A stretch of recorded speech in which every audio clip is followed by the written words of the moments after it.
ఆదోని ఎస్పీకి కూడా ఛార్జ్ తీసుకున్నాను. పోలీసులు పోలీసులు ఎప్పుడూ ప్రజలకు అందుబాటులో ఉంటారని హామీ ఇస్తున్నాను. ఆదోనిలో ఎటువంటి లా అండ్ ఆర్డర్ ఇష్యూస్నైనా ట్యాకిల్ చేసే విధంగా, లా అండ్ ఆర్డర్ని ప్రొటెక్ట్ చేసే విధంగా చూస్తానని హామీ ఇస్తున్నాను. ఫస్ట్ పోస్ట్ ఇంకా ఈ సబ్ డివిజన్లో ఎటువంటి ప్రాబ్లమ్స్ ఉన్నాయో తెలుసుకొని వాటన్నిటిని పోలీసుల నుండి వాళ్ళు చేయగలిగేవి ఏమైనా ఉంటే దాన్ని సార్ట్అవుట్ చేస్తానని చెప్తున్నాను. రావడం కాబట్టి ఇంకా నేను పూర్తిగా సబ్ డివిజన్ గురించి తెలుసుకోలేదు. తెలుసుకొని వాటి మీద పూర్తి అవగాహన తెచ్చుకొని దాన్ని తగ్గట్టు యాక్ట్ చేస్తాను.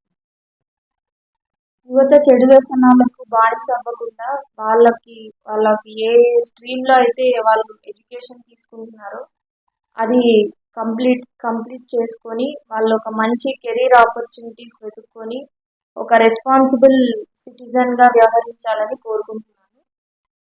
ప్రతి ఒక్కరూ ప్రజలు పోలీసులకు సహకరించి పోలీసులు పెట్టిన షరతులని పాటించడం వల్ల ఎటువంటి లా అండ్ ఆర్డర్ ప్రాబ్లమ్స్ రావు. పోలీసుల సహకారంతోనే ప్రజల సహకారంతోనే పోలీసులు కూడా తమ కర్తవ్యాన్ని 100% నిర్వర్తించగలరు. నా పేరు Hemalatha, 22 group 1 officer. This is my first post.